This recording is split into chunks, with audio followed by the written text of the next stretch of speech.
Hello, as always, I'm Cosmic, and today we're going to be reviewing KYN, a real-time tactical RPG developed by Dutch independent developer Tangerine Entertainment. KYN takes place in a fantasy Viking world, where you start off as Alric and Bram as they emerge from the Cave of Trials. Alric and Bram have just succeeded at their deadly trial to become Magni warriors, who are essentially the strongest warriors who are imbued with magical abilities. There are up to 6 playable characters in the game, and each of your party is highly customizable. Characters have 3 main stats: mind for magic, body for melee, and control for ranged.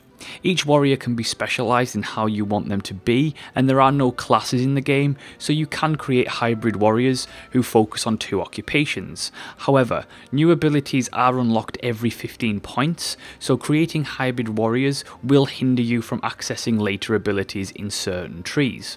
One thing I really did like about the progression system in KYN is that at any time you can completely respec a character. This means that if your party's makeup is leaving you weak in a certain area, or indeed against certain enemies, you can just redo their skills and abilities right there on the spot and not have to go through a trial of work just to change your characters. Characters can only have 2 abilities active at any one time, and with a 3rd skill known as the feed skill, which has a special ability infused with the magical stones that you can pick up. Feed skills change depending on what type of magical stone you have equipped to them, which does offer a lot of flexibility. I dislike how you're limited to 2 skills at one time, particularly when there are so many available. It makes the combat feel more simplistic when it doesn't need to be, and a more expanded hotbar would have been a much better route for the game. I'm curious if the developers chose this limited hotbar to either try and artificially make combat more difficult, or if they're anticipating a console port. Equipment plays a major role in how effective your party is in combat. Many of the weapons and armour will have a skill requirement, such as 10 body or 9 mind and 2 control. There's a great array of weapons and armour available in the game. Keeping your characters well equipped is a must to be able to deal with tougher enemies. While buying equipment from vendors and earning it from quest rewards is all well and good, the best way to get powerful weapons and armour is through the game's crafting system. The crafting system in the game is quite extensive, but it is simplistic. It lacks any depth. Material gathering is simply done by looting chests and killing enemies and picking up all the loot on the ground. All item types can be made with the required resources, and you can make anything from common weapons to epic items. It's all there to be made. It's a great way to get powerful items without having to spend thousands of gold or wait for rare drops from enemies. KYN focuses on a combination of tactical real-time strategy with hack and slash. The game's combat takes place in real time, however it does have the ability for you to slow down time to a more tactical view of the battle. This allows you to issue orders to each character and then resume normal time and watch it play out. The blend of tactical combat with more fast-paced action works really well. It allows you to plow through a group of enemies that are weaker really fast, but then it allows you also to take the time that you need to develop really good tactics to deal with the tougher enemies of the game. There's a really good amount of enemy variety in the game, and most of the enemies will require tactics to take down. Enemies such as units that have shields cannot be attacked from the front, so it's often best to have a tank type character attack from the front while everybody else goes around the back to do all the damage. There are really some huge enemies in the game with some devastating attacks, not to mention the hordes of smaller foes that you'll be up against. The enemy variety really does keep the game fresh, and group battles can become extremely tense, not to mention chaotic. In fact, when you're facing large amounts of enemies, this is really when you begin to appreciate the slow time ability and give you the chance to issue your orders and position your party for maximum effectiveness. Overall, the combat is fun and works well. Yes, it does have its downsides in that it can be clumsy and the movement can be a little off on occasion, but for the most part, it does keep you going by providing some good challenges. After each level is complete, you will return to your own town. Here you can level up your characters, visit vendors to buy items and equipment, and craft items and equipment. You also can pick up quests and talk to villagers. The town itself is like most levels and it's very large, and it will have minor changes throughout the game, such as additional vendors and more villagers after the missions. It all depends on what you do in the actual quests and on the missions and what choices you make, and that will affect how the actual village changes. So let's get down to the story of the game. Now, the story of the game is okay. It's nothing particularly memorable, but it serves its purpose.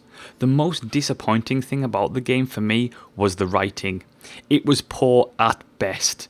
Characters all spoke like children, and while the occasional joke was funny and brought a smile to my face, the majority of the text was just cringeworthy. It cannot be overstated how bad the game's dialogue is. The major issue with the poor dialogue is that not only is it poor, but it affects the rest of the game. Because of the game's chosen art style, particularly for the characters being somewhat cutie cartoonish type, it makes the game come across as somewhat childish, but not in a good way, in a really bad way, almost like the dialogue was written by a 13-year-old English student. The game's quests themselves are fairly average and generic. There's nothing particularly unique about them. Most tend to be either fetch or kill quests. However, a couple require you to do some puzzles, and they do often provide a nice change of pace from the constant killing of monsters. The level design of the game is fairly linear. There is not much room for out and out exploration.